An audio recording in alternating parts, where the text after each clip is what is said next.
Admirable grandeur, étonnante bonté du Maître de l'univers qui s'humilie pour nous, point de se cacher dans une petite hostie de pain.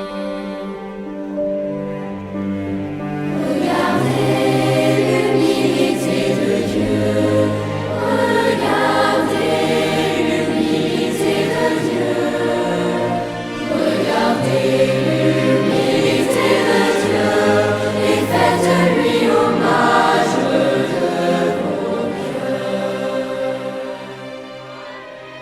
Faites-vous tout petit, vous aussi devant Dieu, pour être élevé par lui. Ne gardez rien pour vous, offrez-vous tout entier à ce Dieu qui se donne à vous. Regardez l'humilité de Dieu. Regardez l'humilité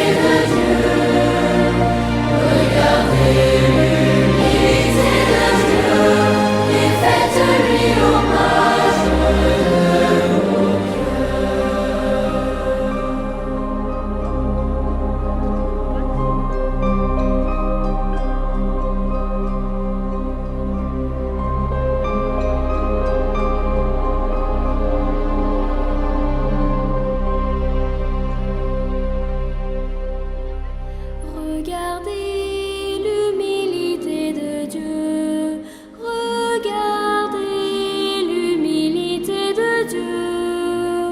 Regardez l'humilité de Dieu et faites-lui l'hommage de vos cœurs.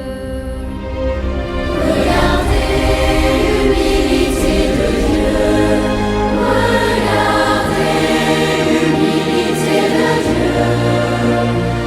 Regardez l'humilité de Dieu et faites-lui hommage de vos cœurs.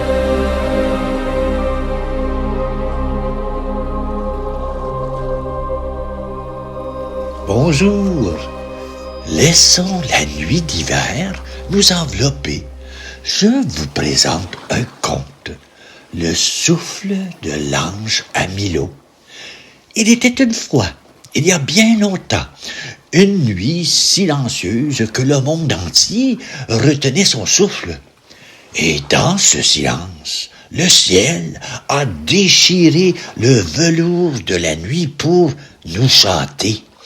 Les anges sont apparus à de simples bergers et leur ont soufflé un hymne qui résonne encore aujourd'hui. Gloria in excelsis Deo. Gloire à Dieu au plus haut des cieux et paix sur la terre. Mais qu'arrive-t-il quand la musique du ciel rencontre le silence d'un cœur humain? Notre monde cherche souvent les grands gestes, les cadeaux brillants. Mais ce conte que j'ai créé pour toi pose une question bien plus profonde. Et si le plus grand pouvoir sur terre n'était pas la force, mais la fragilité, pas la richesse, mais le don simple? Imaginez un seul instant si chacun de nous, du plus humble au plus puissant, offrait ce qu'il y a de plus vrai avec un cœur d'enfant. La paix ne serait plus un rêve, mais l'air même que nous respirerions. C'est cette étincelle d'espoir que je veux partager avec vous. Je vous présente Milo, un petit garçon de 10 ans, aux semelles percées et au cœur lourd d'un secret. Il marche en direction de la crèche et les mains vides, convaincu de n'avoir rien à offrir au nouveau-né Jésus. Mais que cache donc la forme discrète dans sa poche. Et pourquoi cet objet le rend-il à la fois triste et plein d'espoir? Son long chemin, sous les étoiles, va lui révéler une vérité extraordinaire. Ce qu'il porte en lui, sans même le savoir, est la clé d'un miracle bien plus grand que l'or ou les pierres précieuses.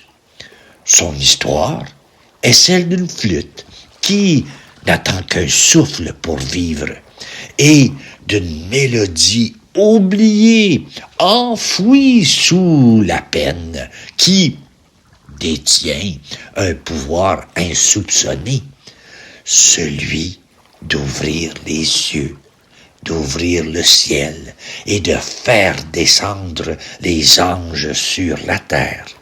Et oui, ouvrir les cieux.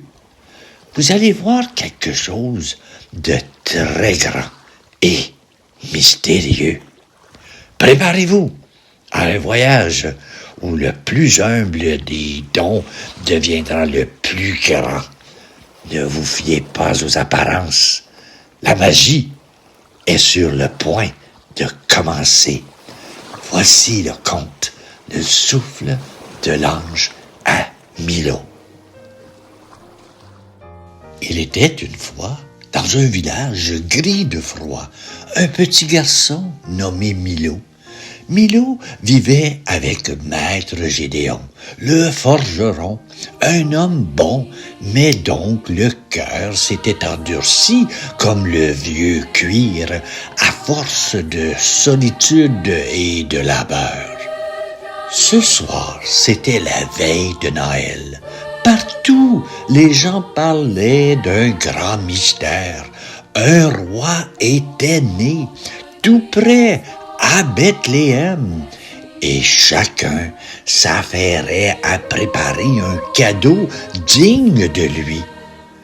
Milo, lui, n'avait rien à offrir, pas d'or, pas d'argent, pas même un simple fruit brillant.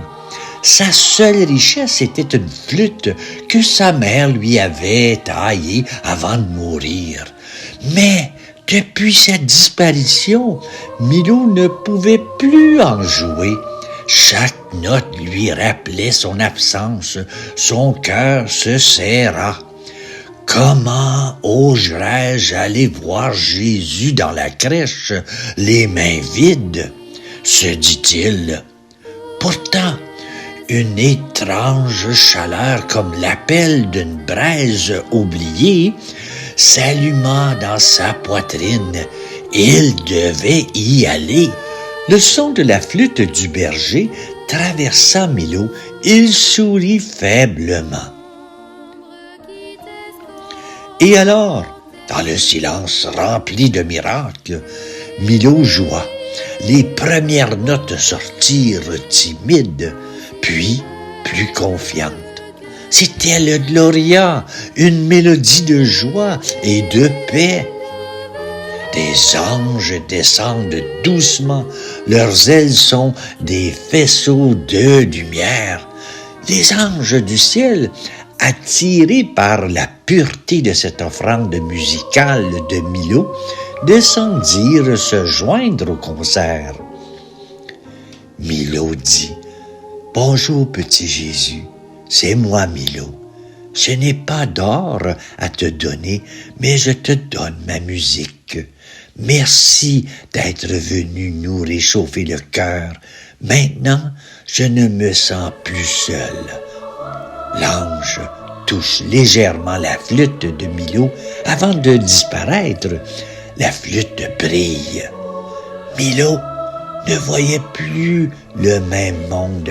Il n'était plus le petit garçon aux mains vides. Il était devenu un porteur de lumière et de musique.